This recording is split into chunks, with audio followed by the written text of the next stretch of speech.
running's always been part of Baltimore's offensive, scheme. But have they adjusted much in terms of the way they've integrated Derek in with Lamar and how they're using them together, different than previous years? Yeah, I mean they've added some dot pistol and some two-back runs that, there's been different times over the years that they've been a little bit more shotgun with the zone read and those kind of things. But he certainly gives those guys a different dimension in the run game, and I would say it's because of all the big plays. It's not the 3, 4, 5 yarders, it's the 80 yarders and, some of those things that we've seen on film.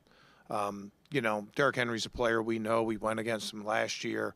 And we're going to have to play our very best to slow down and contain their running game.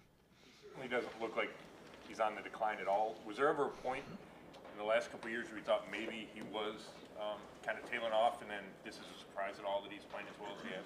Well, I mean, I don't know. I mean, it's hard to say just from watching. He's been an outstanding player for a long time in the NFL. And he's got great size, he's got great straight line speed, and he's got a good cast around him too. They make you defend so much in the run game. You just can't concentrate on taking a running back out. You have the quarterback keepers that you have to handle. You have the jet sweeps, the Flowers that you have to handle. The jailbreak screens, the Flowers and the other receivers.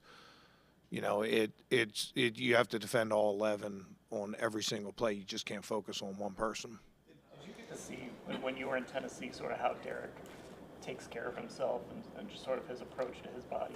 Yeah, like a lot of great players, very serious about his craft and, his conditioning and those kind of things.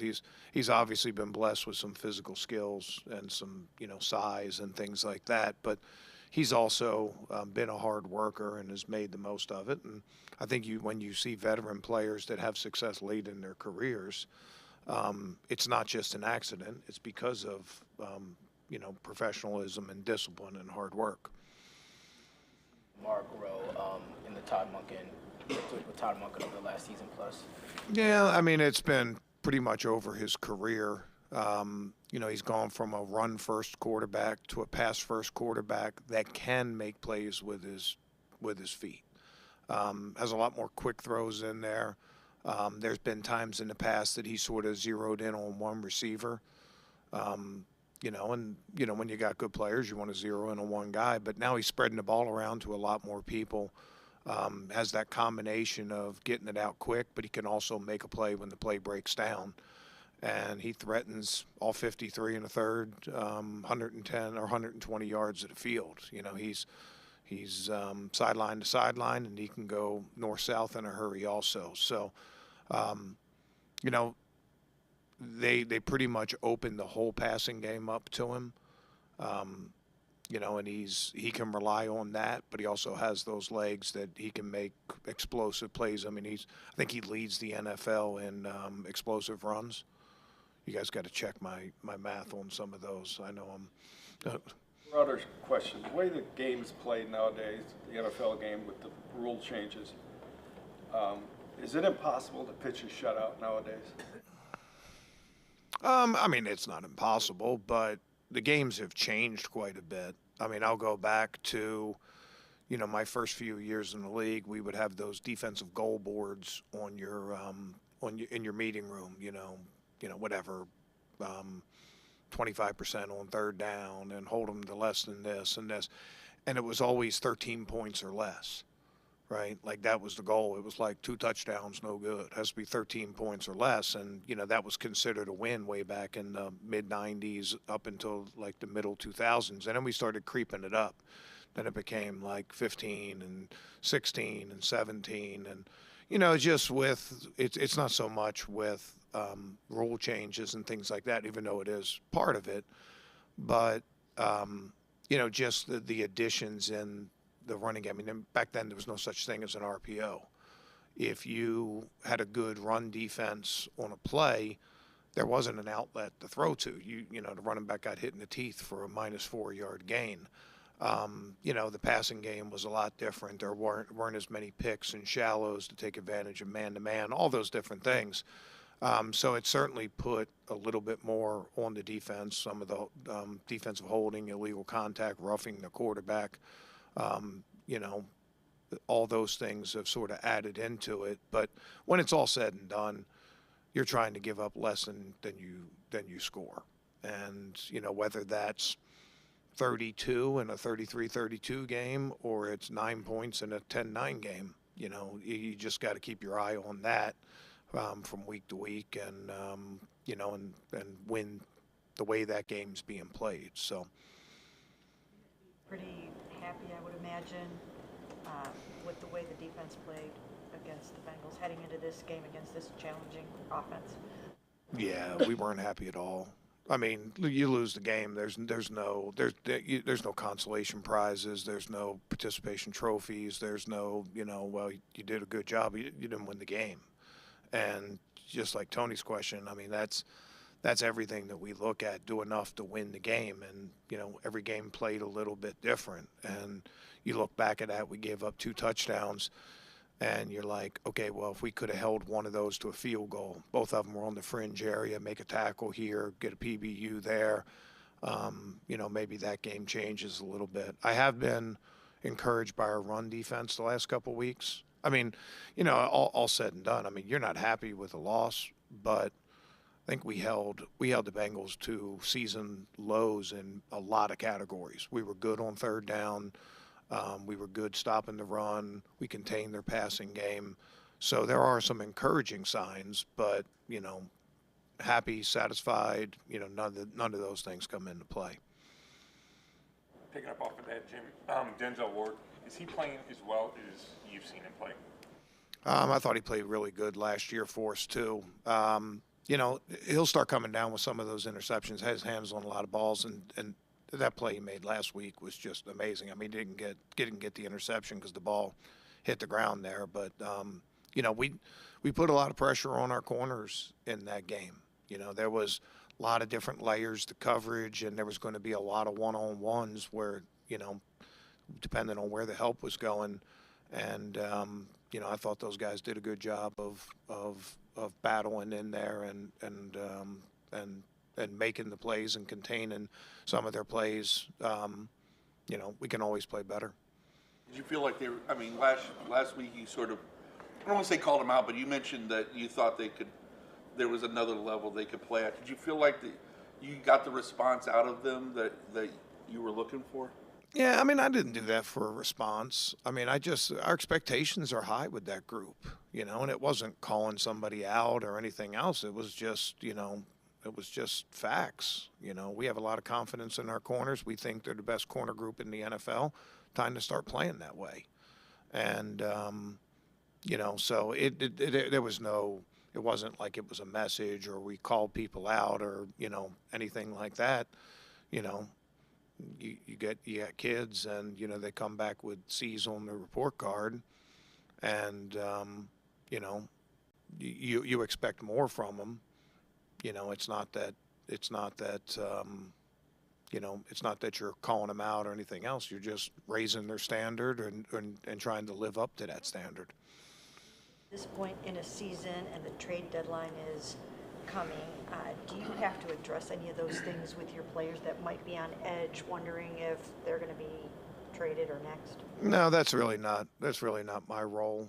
And our job is the next opponent. Our job is us and executing our schemes and playing with good fundamentals and tackling and rushing the passer and tackling and covering. We got enough with those things, and Lamar Jackson and Derrick Henry and Zay Flowers and Mark Andrews and Isaiah Likely and I'm sure that I'm missing some in there. Bateman. I mean, there's a long list in there that things that require our attention other than that. All those guys right there, just now they're weapons that they have on offense, but Mark Andrews just getting more involved here recently. Like, how much of a challenge is he to go against just his experience that he has with Lamar? Yeah, he's just one of those savvy guys, has a way of getting open. He can be physical in the route. He can also use some route craft to get open. He's good at trying to beat guys' leverage. You know, we saw a similar guy a few weeks ago in Zach Ertz. Andrews maybe has a little bit more heaviness to him. But, yeah, he's been a good player for a long time for them. And then also complemented by Likely, you know, who's made a lot of big plays. You know, they run the ball so well that opens up those tight ends in the play-action game. So it's just not one of these games. I mean, there's some games you can go up and you say, hey, if we stop the run, we win the game. Or if we stop the pass, we win the game. You know, whatever it is. With these guys, I mean, you can't say that. You can say, hey, we take Lamar's legs away, we win the game. Doesn't necessarily mean it's true. You know, hey, you know, we stop Derrick Henry, win the game. They got plenty of other ways to run the football. You know, they got a lot of playmakers and things like that. We just got to play good overall team defense, and we got to play with our style. And, you know, we got to be physical. It's going to be that kind of game. Just a couple more. We know complementary football is the big thing, but is it impractical for a defensive coordinator behind closed doors to tell his troops, we got to win this game? No, I don't know. I mean, you say things like that before. I mean, we've had times where it's two great defenses and you challenge the guys and say, hey, look, best defense is going to win this game. And it's no disrespect to your offense, but, you know, that's the way it goes. I'm sure offensive coaches, you know, do the same thing. You got two, you know, explosive offenses and you say, like, hey, we got to outscore this offense. There's a lot of different ways you can challenge your guys during the week and over the course of the season and things like that. And we take a lot of pride in our performance. I think we're starting to see some positive signs from our group and we're starting to leave some of the inconsistencies behind. We're still not there yet. You know, you're always battling and trying to deal with whether it's injuries or, you know, different schemes or, you know, different things. It's always a sort of a moving target over the course of the year. But we expect to be able to carry our team, you know, and it's just a prideful part of playing defense. And, you know, when it's all said and done, you can't win if you don't give up points. I mean, if you don't score any points, but you're not going to lose if you don't score any points. I mean, if you don't give up any points. Did I say that right? Yeah, I'm sure I screwed that one up. But you know, I mean, it's just you know, just what you got to do. More control over that than the offense. The offense could say they can't beat us if we score 100 points, but you could say they can't beat us if we score. If they can't beat us if they score 0. I mean, yeah. I mean, is that impractical? Maybe, but you know, we'll certainly strive for it.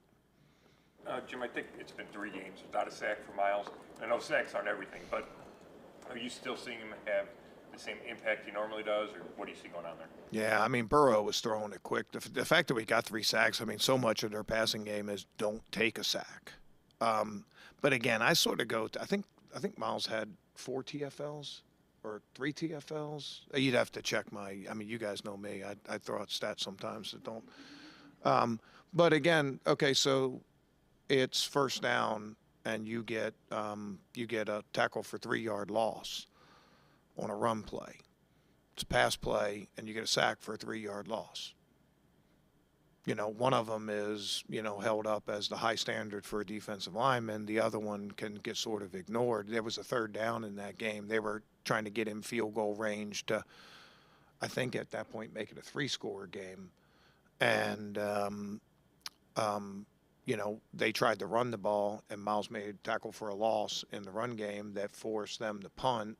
And, you know, that was a huge play because, you know, I think the opponent got the ball right around midfield about 4 times. We gave up 7 points in those 4, but that was a huge stop in the game. It wasn't a sack, but the play stopped the game. So, you know, whatever you got to do to be able to make plays, you know, ball coming out quick. Not a lot of times you can do anything about that. Getting doubled, not a lot of times you can do things about that. But you can always find ways to be an impact player, and Miles has continued to do that. Okay.